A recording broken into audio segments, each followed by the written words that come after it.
morning. It's Bernard Nomberg with another weekly episode of NOMBERG LAW Live, and I'm here with my buddy Clifton Holt. We're at Little Savannah Restaurant. Good morning, Cliff. Good morning. Good to see you. Good to see you as well. One of the pleasures for me is getting in and out and about the town here. You guys have seen me. I've interviewed many lawyers. That's kind of boring sometimes. No offense to you guys, but getting out and seeing the Cliff Holts of our community is really one of the more fun things. The non-lawyer. That's right. The non-lawyer.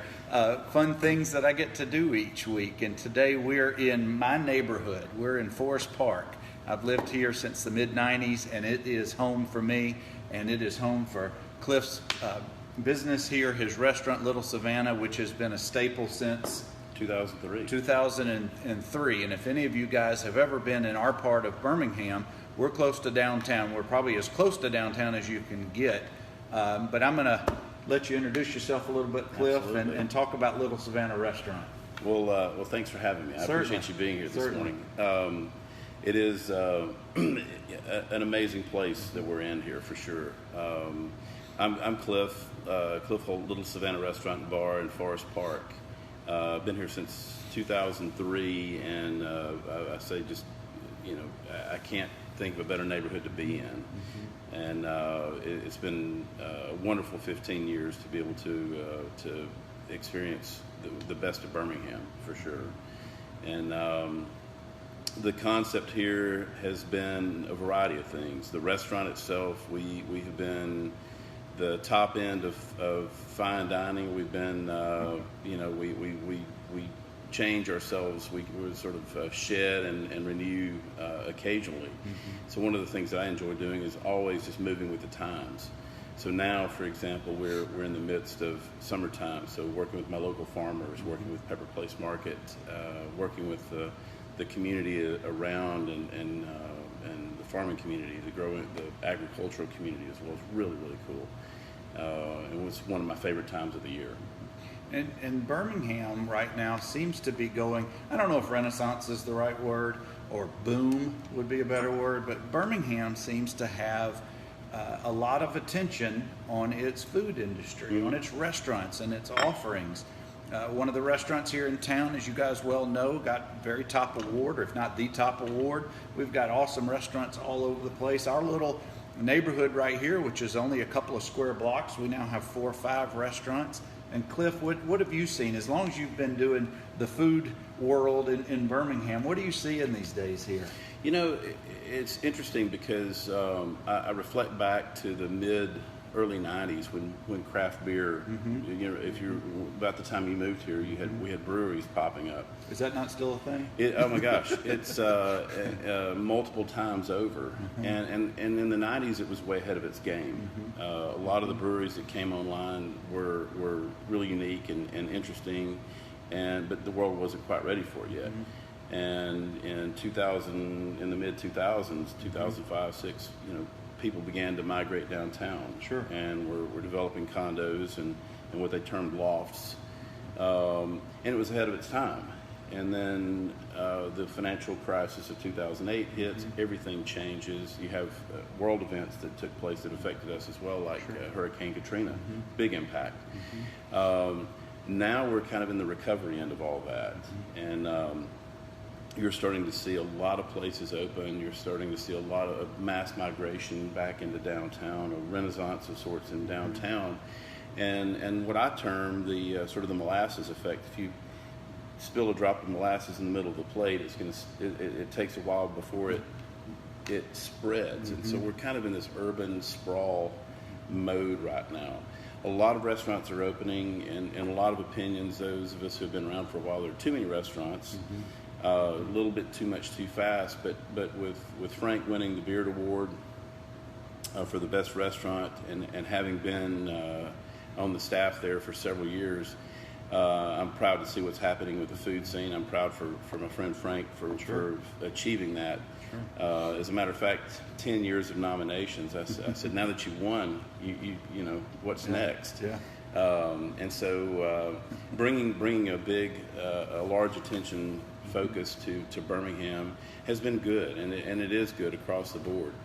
Birmingham, has always been sort of this the city of what was called back in the 60s Birmingham, and there's always been sort of a negative connotation that has floated around Birmingham to some degree. And this, I think, is just yet another layer of positive that we've experienced and are experiencing with the growth of Birmingham and the community of Birmingham and the diversity of Birmingham. And Birmingham is far from just a barbecue town. I mean, it is far from that. There's so many. There's so many types of foods. Just the downtown at the food hall, you can get 10 or 12 different kind. And thank you for those of you just joining us. Rhonda, good morning. Hey, Mom. I'm with Clifton Holt. We're at Little Savannah. We're in the Forest Park neighborhood, and you guys are going to see it first. I'm actually going to try some coffee that Cliff has brewed just now. Believe it or not, don't. This is the only thing we're cooking today. That's right. That's right. For those of you who are in Birmingham and know that tonight is the Southern League AA All-Star game, just a couple miles from here at Regions Field. Game starts at 7 o'clock. If I'm coming here at 5 o'clock, what's on the menu? What's good tonight? Oh, a little bit of everything. I've got, of course, our world famous bee hamburger, crab cakes, amazing. I've won awards for our crab cakes. I've got some great steaks, great lamb. I'm working on some details for fish today, as my fishermen didn't go fishing this weekend. So, I guess that's all part of the business. It's the juggling act starts now, for sure. So if I get here at, say, 5 or 5:30, can I get in and out in about an hour? Oh, absolutely. Absolutely. And do you need a reservation? Not at all. Okay, very good. If you guys know Claremont Avenue, Cliff's business is right here. Little Savannah is right here in the row of businesses on the main drag, just past the golf course. Cliff, talk to us about your philosophies. Tell your what has inspired you from a cooking standpoint and your approach to such a unique, diverse menu here. Well, it all starts in the beginning. My grandmother was one who really initiated an interest in cooking for me, and became very evident very quickly that homegrown or farm grown and locally sourced items were very important to me. I didn't begin cooking professionally until I was 32, and I started at Highlands Bar and Grill, and just a very fortunate opportunity there to be able to kind of carry a tradition on that Frank had started within me. People ask all the time, "Oh my gosh, so you worked at Highlands, so you must have learned a lot." I did, and the main thing I learned was really kind of a continuation of what Frank's always preached. Be respectful of the food, be respectful of the people who produce the food for you, and carry that respect and that presence forward. So we're very thoughtful and very conscientious of the products that we use, the way that we arrange things, the thought that goes into what we do, and the sort of the heartfelt nature that goes into what we do is just a continuation of that tradition. Sure. And I can tell you, just from living here in the community for so long, and the several times that I've been in, to me, it's a different dining experience each time. Depends on the time of the day, the crowd that's in here, how busy the bar area is. But the one thing that's always consistent is the quality of the food. And I always have appreciated that. And I know that's a tribute to you and your staff, and the fact that you're now 15 years in one place. I once read that 80 to 90% of restaurants close after 3 years, or within 3 years. And I don't know how it is in Birmingham, but it's a tribute to you for staying this consistent and being open this long. Well, the thing that I find too is that we all have the highs and lows of life, and the quitting isn't an option for me, and so I love what I do. I'm very lucky to have success defined as a term of individuals. Sometimes people think about you're a successful restaurant. Well, I'm not always financially successful. I'm successful in the fact that I get to wake up each day and do what I love to do, and I look forward to that. So that's to me is the greatest success of all, is being able to love and enjoy what I do, and I get to throw a dinner party every night. That's right. Having a profession that you truly love and enjoy doing every day, I think, is one of the greatest gifts. There are too many people who have professions or jobs they feel trapped in and they just don't enjoy. Sure. I've been doing my job as an attorney for over 20 years, helping people, and I'm probably enjoying it more or as much as I ever have. And it really is a joy to me to go to work every day. I think too, the older we get, obviously the sort of the funnel goes from being large to small, and more concise in what we appreciate and what we enjoy, and that's. It's because you're perfecting your craft. Yeah. It really is. And for those of you just joining us, hey, Debbie, good morning. I'm here with Cliff Holt at Little Savannah Restaurant in Forest Park. Thank you guys for stopping in for a minute or two. If you got any questions for Cliff or for me, just shoot them in the comments section. When we finish here, I'll put how to get in touch with Little Savannah to make reservations. Good morning, Mitch, out in California. It's good to see you, bud. Cliff is an award-winning chef here. He's the proprietor of Little Savannah Restaurant. Cliff, in addition to running this awesome establishment, I know that from time to time you've taught classes, you've led classes. Talk to us a little bit about that. So I say we often because I try to lay the blame on everybody, not just myself. I started teaching cooking classes 15 years ago, really kind of a twofold purpose behind that. One, when you teach something, when you teach your craft, you enhance your craft to yourself. And you also challenge yourself to discover new things and to try to diversify your experience as you forget things and reinvigorate thought. And then the other part to it too was the fact that most people in our pace of society today, we don't have. My grandmother was awesome and took the time to show me things. My mom, I was cooking breakfast and bits of dinner for my family when I was 7 years old. Wow. And that was the sort of thing that my parents and my grandparents and those around me took the time to show me how to do things. And again, they passed their craft on to me. And then, so cooking became kind of or the cooking classes became kind of an extension of me to a degree, in my theory, my philosophy, my method, but also teaching very classic skills as well. So during the summertime, for example, we started Pepper Place Market, which is amazing in 20 years of operation now, or pushing 20 years, that we start our cooking classes in the summertime at the marketplace. We walk through, we buy, we bring things back to the restaurant, and we actually literally open up bags of peas, corn, etc., and proceed to work through a little experience of method, technique. We go through knife skills, we go through basic cooking practices. And are these classes going on right now? They are. I do 2 a month. Most of our market to kitchen classes are booked. All the information is on our website at littlesavannah.com. And again, I'll put that in the comments section if you're interested in taking cooking classes or learning more from Cliff. And the farmers market is just, as a side note, we have learned over the years. World class, for sure. It's amazing. And if you don't get down there early enough in the day, one of two things are going to be occurring. One, it's overcrowded and you really can't find a place to park. And two, they're going to run out of some of the better stuff. So you need to get there early. And one of the benefits of us living in this neighborhood is we bike.